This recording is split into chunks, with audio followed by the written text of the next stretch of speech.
saying there could be a timeless cycle of expansion and contraction. It is an idea as old as Hinduism updated for the 21st century.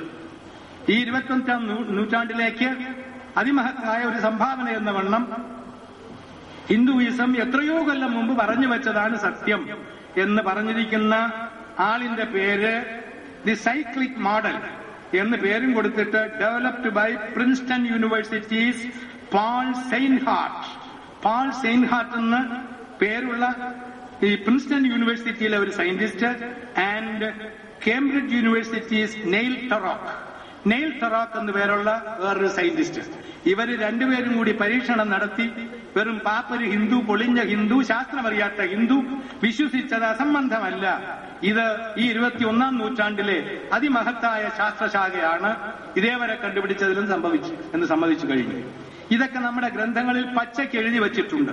ഇത് ഞാൻ പറയാനുള്ള കാരണം, നമ്മുടെ നാമങ്ങൾ ജപിക്കുമ്പോൾ, മന്ത്രങ്ങൾ ജപിക്കുമ്പോൾ സ്വന്തം മനസ്സിൽ അതിനുവേണ്ടിയുള്ള പരിശ്രമത്തിൽ, ആ അന്തരീക്ഷത്തിൽ, നമ്മുടെ വീടുകളിൽ, സമൂഹത്തിലെന്ന് വേണ്ട ജാതി മത രാഷ്ട്രീയ ഭേദമന്യേ എല്ലാ മനുഷ്യർക്കും ആശ്വാസം പകരുന്ന ശാസ്ത്രീയതയോടുകൂടിയതാണിത്.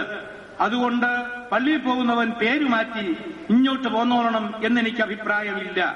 തിരിച്ചുള്ള അഭിപ്രായവും ശ്രദ്ധിക്കേണ്ടതാണ്. ഇവിടെ നിന്ന് അങ്ങോട്ട് ചെല്ലണമെന്നും ഇഞ്ചക്ഷൻ കൊടുക്കരുത്. ഇതാണ് ഞാൻ എടുത്തു പറയുന്നത്. മതം മനുഷ്യത്വത്തെ വളർത്തുന്നതിന് പ്രയോജനപ്പെടണം. മനുഷ്യത്വത്തിനെ ചോദ്യം ചെയ്തുകൊണ്ട് മതം അധപ്പതിക്കരുത്.